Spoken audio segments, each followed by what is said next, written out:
Bueno, ¿qué tal? Buenas tardes. Disculpen el problemita que hubo con el proyector. Mi nombre es Federico Said, pertenezco a la Universidad Nacional de Cuyo y bueno, en esta presentación queremos hablar acerca de qué es lo que es iSCSI, por si alguien no lo conoce, no lo ha visto, y cómo implementarlo en Linux. Seguramente mucha gente conoce lo que es en realidad SCSI o ha escuchado hablar acerca de lo que es SCSI, pero quizás algunos no han escuchado lo que es iSCSI. Y bueno, iSCSI, como vimos recién, en realidad es una I más SCSI. SCSI sabemos que es un estándar en realidad de interconexión de dispositivos que permite conectar generalmente lo que conocemos son discos rígidos que se suele utilizar a veces en servidores, aunque se ha usado casi también para conectar otro tipo de dispositivos como son cintas, lectoras de CD o incluso hasta escáneres. Es todo un protocolo que define el estándar eléctrico de interconectores y también lo que nos interesa a nosotros es el protocolo que se habla entre los dispositivos. Allá adentro hay encapsulado un lenguaje que permite interconectar los dispositivos. Lo interesante es, en este caso, a qué se refiere la I de iSCSI. Bueno, la I es de Internet. O sea que utilizamos ese protocolo que habla SCSI para comunicarse entre los dispositivos y lo usamos para enviarlo sobre Internet. De esa manera, lo que nosotros tenemos, la utilidad que le damos a iSCSI, es conectar dispositivos a través de la red. O sea que podamos tener un dispositivo de hardware especialmente almacenamiento o discos, los tenemos en un punto de nuestra red y en otra parte nos conectamos a él y lo utilizamos. Eso es lo que nos permite hacer SCSI. Explicamos un poquito entonces cómo es esto y para qué sirve. Bueno, en el lenguaje de iSCSI tenemos lo que se llama un target y un iniciador.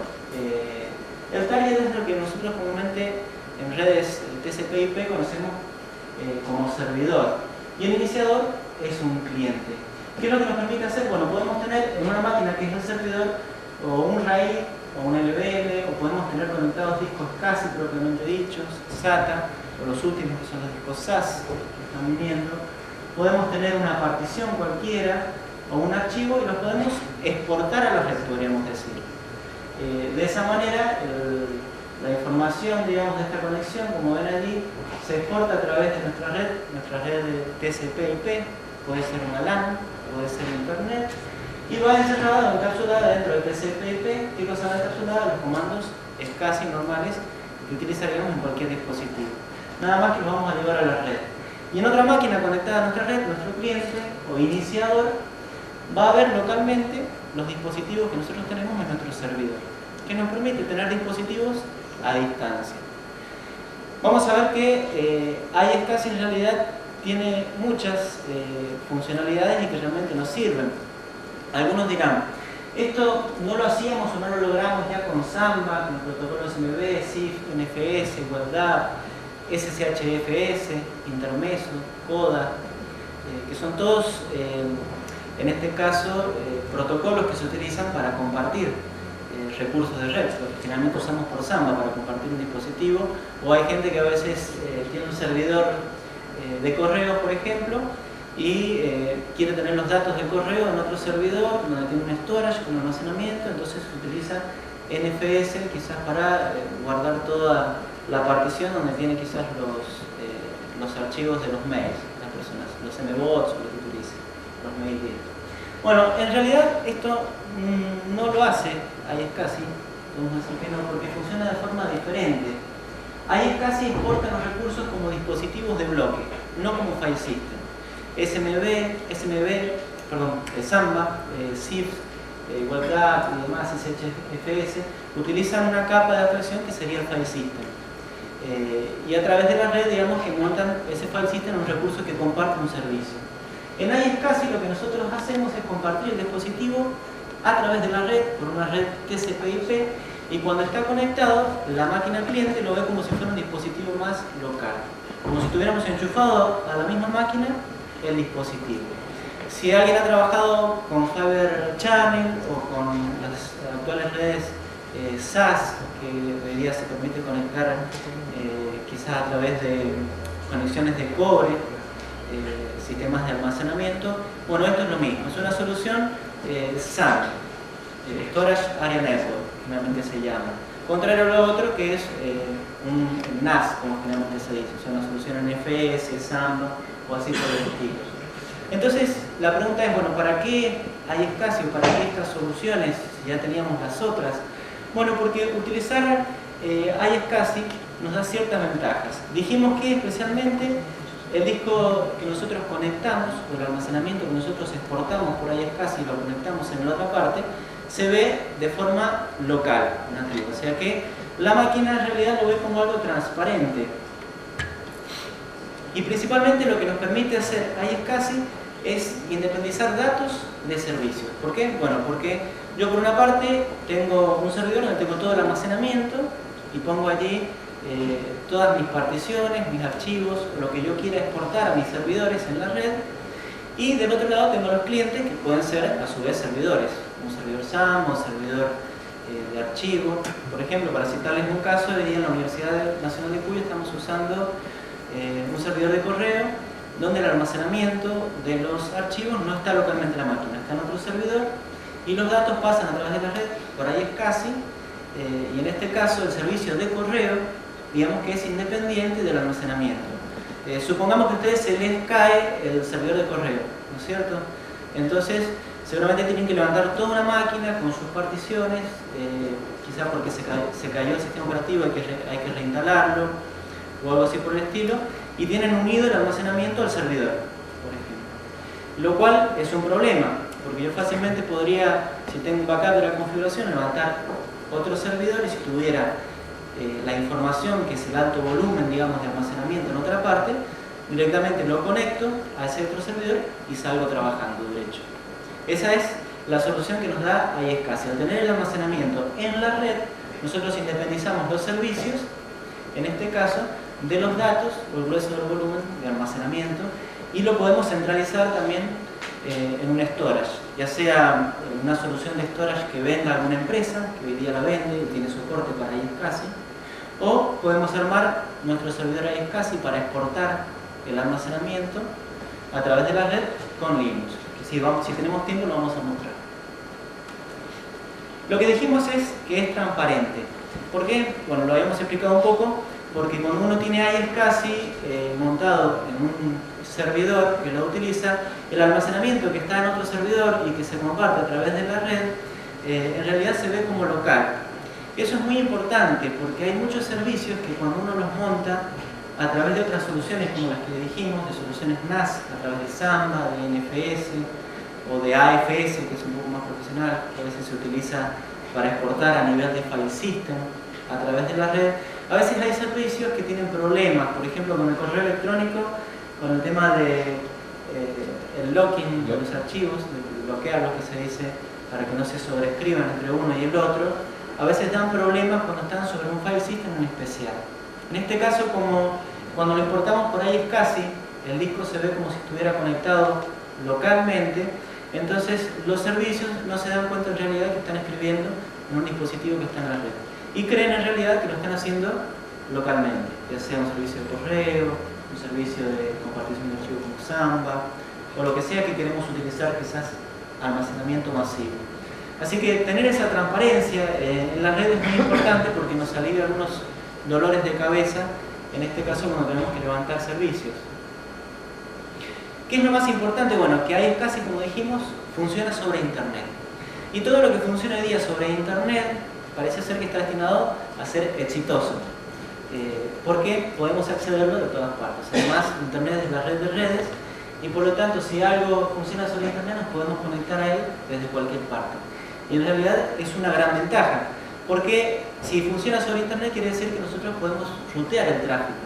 O sea que podemos acceder a ese tráfico desde otra red, pasando por un router, un firewall o lo que sea. Es algo que en otras opciones de SAN, de redes de almacenamiento, no se puede lograr quizás, o no es tan fácil, redes de Fiber Channel o SAS. El almacenamiento solamente se ve en la red de almacenamiento. En el caso de iSCSI, el almacenamiento nosotros lo podemos ver externamente. La otra opción es que es de bajo costo. La otra ventaja, podríamos decirlo, la razón que tenemos para utilizar iSCSI en nuestra red. ¿Por qué es de bajo costo? Bueno, porque implementar una solución parecida, por ejemplo Fiber Channel, para tener el almacenamiento de nuestra red por fibra óptica, o sea, ir desde nuestro servidor hasta un storage, que es un cajón seguramente de disco, tendríamos que comprar una placa Fiber Channel, conectarla al servidor, hacer todo el cableado por fibra óptica y comprar un switch Fiber Channel, y es carísimo. En realidad las empresas que necesitan una alta performance, bueno, lo hacen y lo compran y se usan, no quiere decir que iSCSI sea un reemplazo de Fiber Channel. Pero cuando uno no tiene grandes necesidades de velocidad o performance para acceder a la información del storage, de lo que uno va a hacer del servidor de almacenamiento, entonces utilizar una solución iSCSI donde uno reutiliza la infraestructura que tiene, que en este caso es la propia red que uno tiene, la LAN, entonces es de bajo costo. Uno no necesita tener placas especiales como placas Fiber Channel o placas controladoras SAS, que son algunas de las que se están utilizando ahora. Uno teniendo una placa de red y una red que funciona a buena velocidad, entonces tiene una red de almacenamiento local, una SAN, como se dice generalmente, y utiliza la misma infraestructura que ya tiene armada.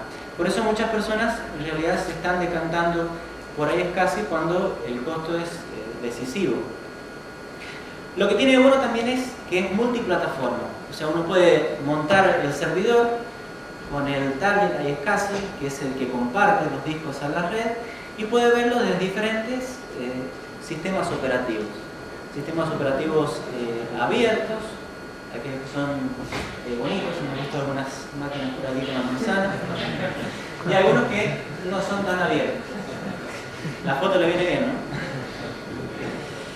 La pregunta es, ¿qué pasa con la velocidad? O sea, porque uno está enviando un dispositivo como un disco rígido, y generalmente si está hablando de almacenamiento en el tema de servidores, entonces está hablando de que tiene que haber una buena velocidad de acceso a esos dispositivos. Bueno, la verdad es que iSCSI, aunque es ruteable y funciona sobre internet, funciona mucho mejor sobre redes de alta velocidad. O sea que si lo vamos a implementar para trabajar con nuestros servidores, la idea es que trabajemos con redes de alta velocidad, y lo recomendable es utilizar Gigabit Ethernet, por lo menos, lo mínimo que se nos dice para que tengamos un buen rendimiento.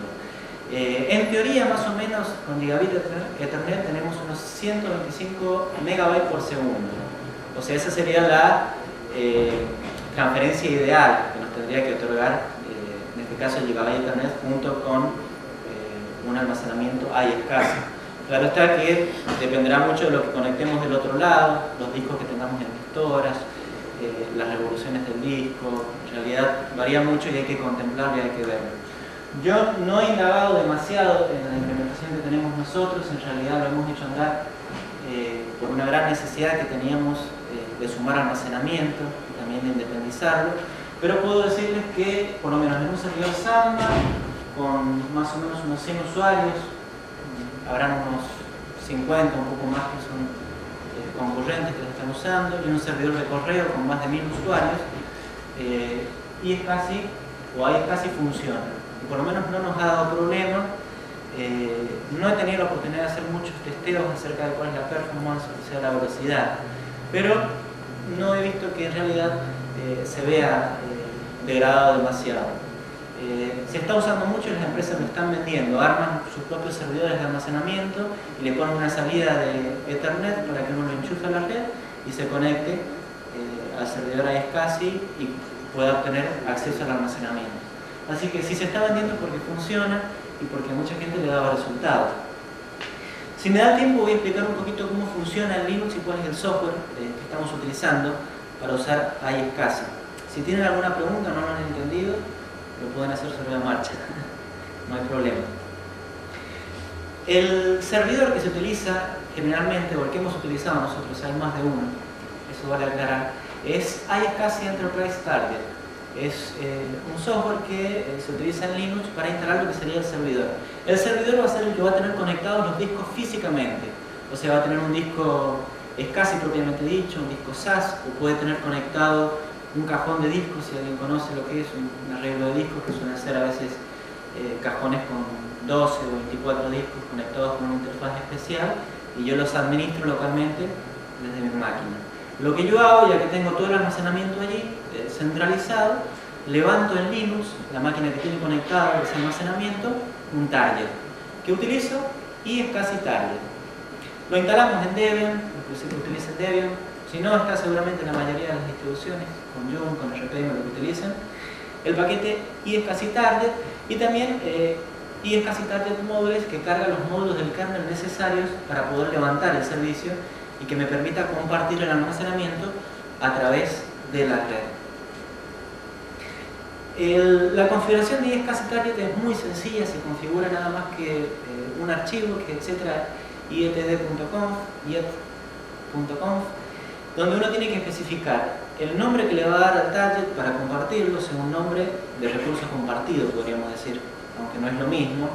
Después un nombre y contraseña de acceso, eso es optativo, si uno no quiere autenticarlo para que se conecte otro servidor hacia el almacenamiento, uno lo hace, pero se sugiere por seguridad. Y después el dispositivo que uno le va a poner para que comparta por la red. Lo que es interesante de esto es que uno en Linux puede exportar muchas cosas.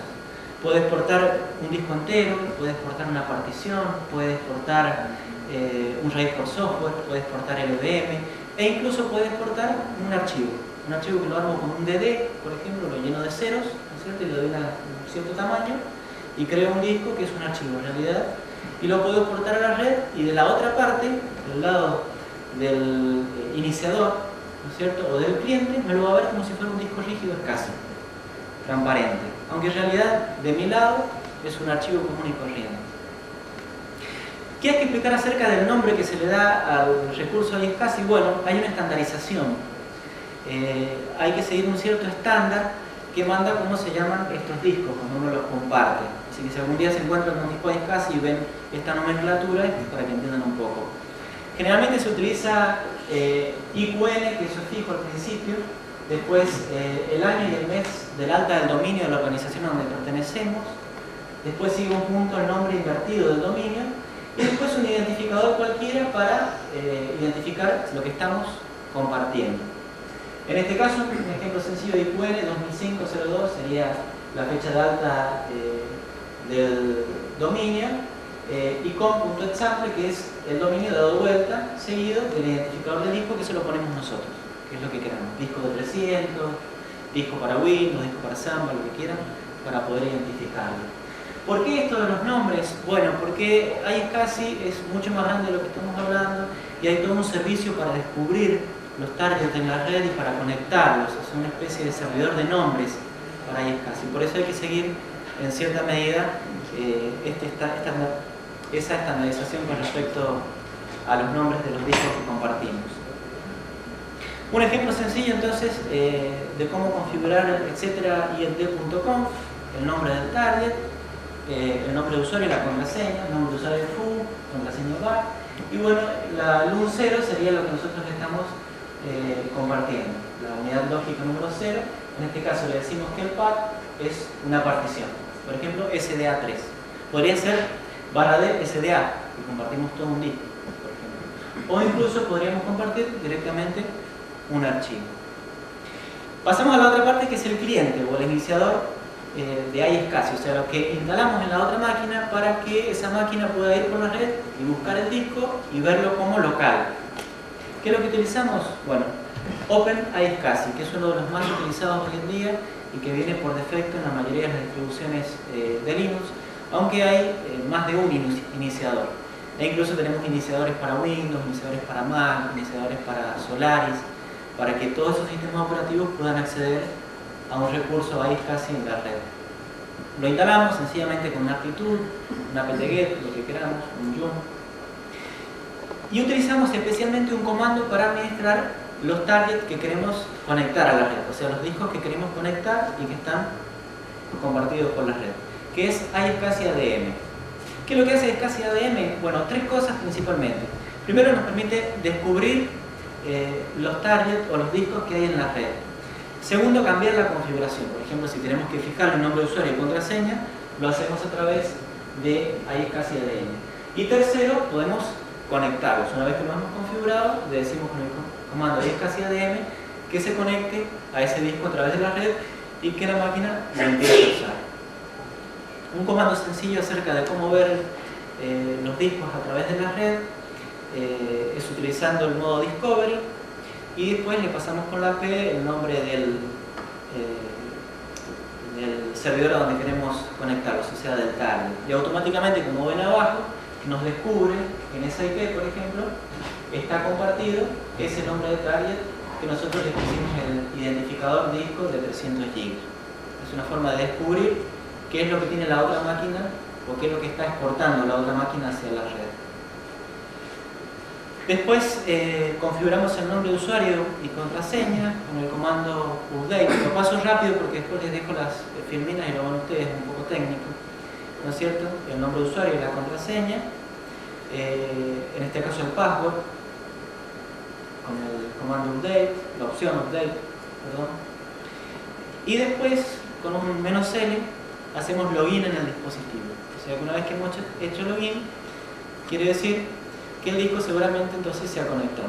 Si hacemos un DNS, seguramente nos va a informar qué es lo que pasa a nivel del kernel, que es lo que ha visto, y va a ver que hay un disco, y es casi, que se ha conectado, digamos, a la red. Como cuando uno enchufa un pendrive, a veces vieron el dan DNS y la máquina nos muestra que tenemos un dispositivo nuevo conectado. Bueno, lo mismo pasa cuando conectamos un disco iSCSI por la red. No sé si me queda tiempo para hacer una pequeña demostración. Sí. ¿Está la gente por ahí?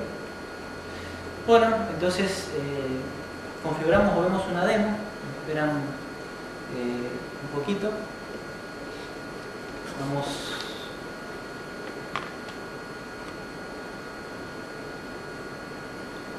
a ver acá lo que tenemos instalado.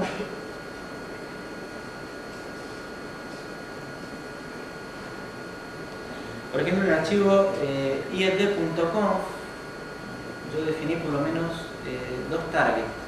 Espero que ande la demo. No suelen andar a veces, así que cruzo los dedos. Con un nombre, en este caso, una que le puse disco Linux, ¿no es cierto? En este caso, en realidad lo que yo estoy exportando es sencillamente un archivo que lo armé con un DD y le puse disco iSCSI.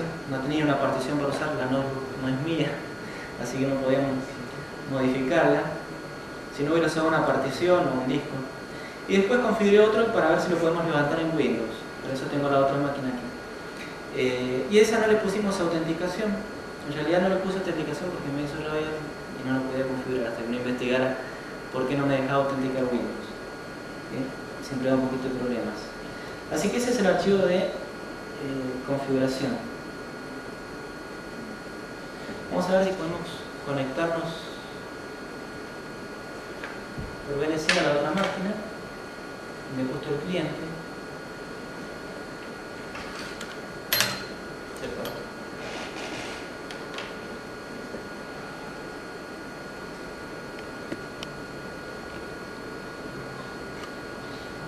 Bueno, acá tenemos un Debian corriendo. Disculpenme por lo mismo pista. Así que no es lo que venían a ver acá, pero me prestaron la máquina. Bueno, y en este caso vamos a tratar de ver los comandos de iSCSI. Ya les pongo la pantalla completa para que lo puedan ver.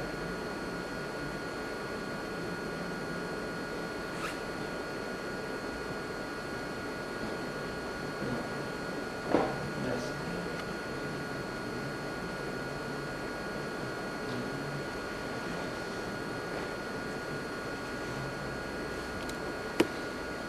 Bueno, si hacemos un iSCSI ADN, a ver si la podemos. No se ve, ¿no?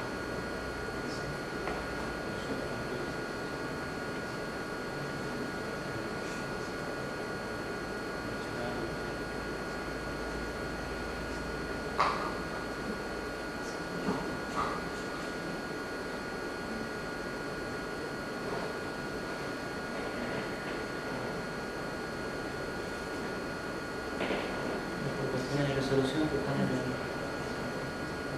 No, no es eso, es que esto no está tapando. ¿Cómo? ¿Qué estoy tapando? Capaz digo, no se ve. Disculpa. Bueno, si hacemos un casi ADM,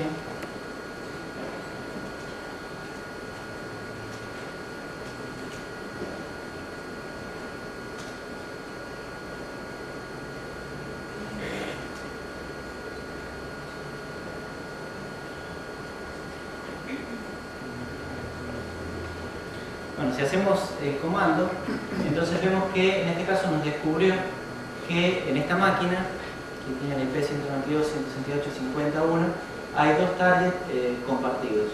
Uno que dice disco Win y otro que dice disco Linux, en este caso. Vamos a tratar de ver si podemos conectarnos. En este caso, vamos a ver si podemos fijar el nombre de usuario y contraseña. No me acuerdo todo el comando, sinceramente.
Voy a sacar un poquito el machete, si me permiten.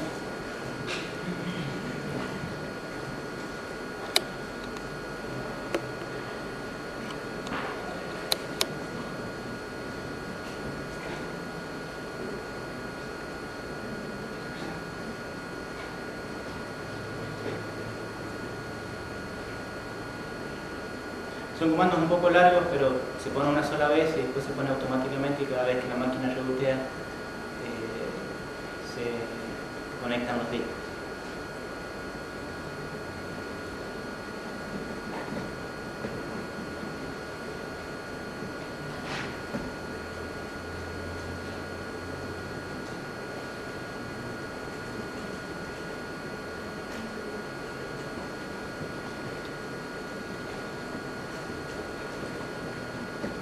Ahora sí puedo ponerle lo que escribí.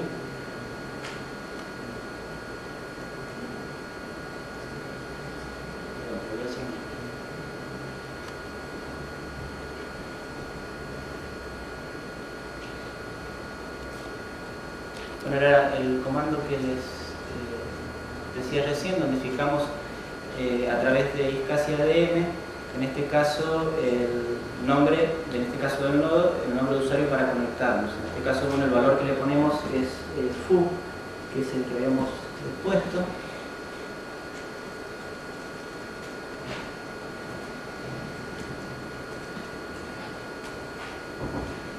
Y si después de hacer esto, vamos a ver si nos podemos conectar con -L para hacerlo bien.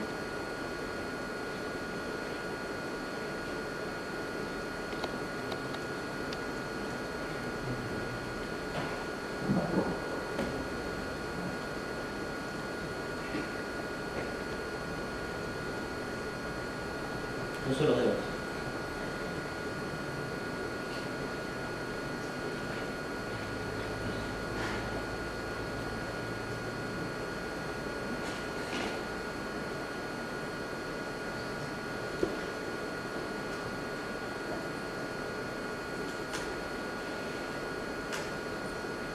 Vamos a ver qué está pasando.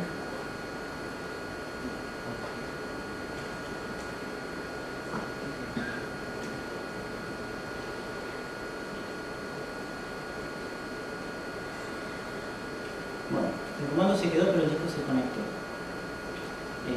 Van a ver ahí que hay dos discos, que son los Baradel HDA, que son los que crea VirtualBox, y después está el disco que se menciona ahí, que tiene 1073 MB, que era un disco de prueba que yo había creado del otro lado, que tenía en este caso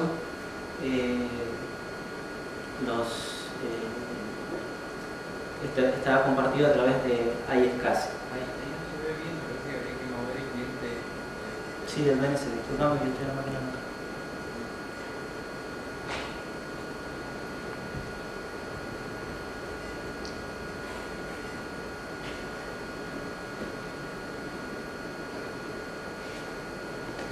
Bueno, esa partición después se puede utilizar para formatearla, incluso se puede, en realidad es un disco, no es una partición, si ustedes se dan cuenta. Está particionado porque ya de antes estaba particionado. Por alguna cuestión de la vida, como todas las demos.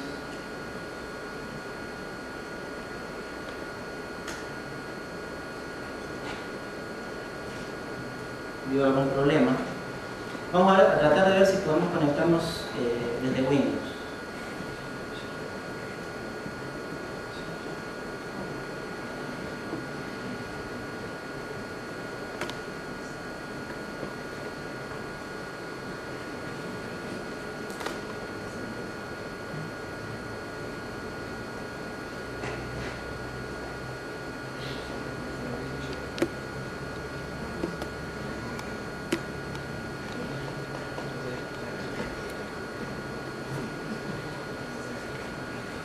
Por ejemplo, Windows Vista viene con un iniciador de iSCSI por defecto.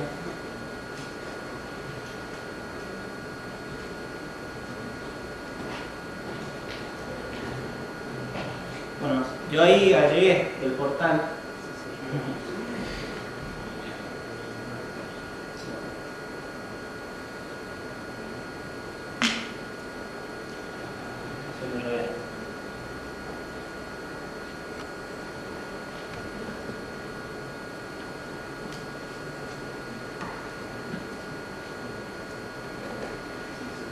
Yo ya agregué el portal, que era la 192, 168, 51, y en los destinos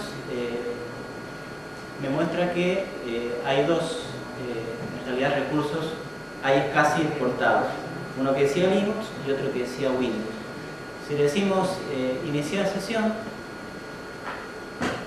en este caso nos debería permitir conectarnos, nos dice conectado. E incluso si ustedes ven acá atrás, esta es una forma un poquito más gráfica de verla, automáticamente Windows detecta que hay un volumen conectado nuevo. Esto porque yo previamente lo formateé al volumen. Si no lo hubiera formateado, Windows no lo hubiera detectado. Pero tengo que formatearlo en la máquina destino, o sea, en el iniciador. Entonces, una vez que está conectado, lo abro, lo puedo usar, puedo crear carpetas, archivos, por lo que sea, no sé, dentro del disco, y después fácilmente puedo desconectarlo del recurso, en este caso, y en otra máquina quizás lo vuelvo a conectar y utilizo ese mismo disco. Vale aclarar que con iSCSI, a diferencia de otros sistemas para compartir archivos a través de la red, yo por defecto puedo solamente utilizarlo desde un solo host. Un recurso Samba yo lo puedo utilizar desde más de un host. Por defecto, iSCSI permite solamente un usuario conectado al recurso. Si quiero utilizar concurrencia, o sea, conectar un dispositivo desde más de un host o desde más de una máquina cliente o iniciador, tengo que utilizar un sistema de archivos especial como es el Global File System de Red Hat, que eso nos permite tener un poco de alta disponibilidad sobre el almacenamiento también, o creo que BRFS de Oracle también permitía o estaba hecho para estos sistemas de archivos por la red. Así que de esa manera uno ve que a través de iSCSI uno puede ganar mucha movilidad a través de los datos. Así que, bueno, si tienen en este caso alguna pregunta, el módulo el módulo de kernel es muy invasivo a nivel compilación, instalación, o solo un módulo y nada más? Es un módulo muy chiquitito que se levanta, incluso las versiones, ya las últimas versiones, vienen ya casi estandarizadas. El módulo del iniciador ya viene incluso construido en las últimas versiones del kernel de Linux. Y el del target en realidad es un módulo muy pequeño que Debian lo tiene, Debian sí todavía porque es lo que utilizo, lo trae compilado para todos los kernels que saca. Así que el servicio cuando se inicia levanta el módulo, lo carga en memoria y es un servicio muy sencillo, muy pequeñito. Así que no da casi problemas. Cualquier duda que tengan, que yo pueda responder. Una pregunta. Sí. Si es tuteable el tema de casi, Sí. a través de una que sale en internet, ¿se utiliza algún tipo de algoritmo o sistema criptográfico para que no viaje la información directamente casi plana? Sí, se puede utilizar, Por ejemplo, acá Windows te configura IPC u otras cosas más para que uno pueda encriptar o cifrar, digamos, la comunicación. Si no tendría mucho sentido que se mandara datos de uno a través de una red pública como es Internet. Pero eso es lógico que a través de Internet uno puede agregar capas de seguridad, digamos, en ese caso. ¿Cualquier pregunta? ¿O si no entendieron?